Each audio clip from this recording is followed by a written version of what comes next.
மக்களின் மனதில் நிற்பவர் யார்? வாழ்ந்தவர் கோடி மறைந்தவர் கோடி, மக்களின் மனதில் நிற்பவர் யார்? மாபெரும் வீரர் மானம் காப்போர் சரித்திரம் தனிலே நிற்கின்றார்.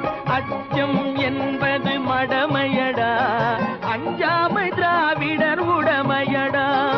ஆறிலும் சாவு நூறிலும் சாவு, தாயகம் காப்பது கடமையடா, தாயகம் காப்பது கடமையடா.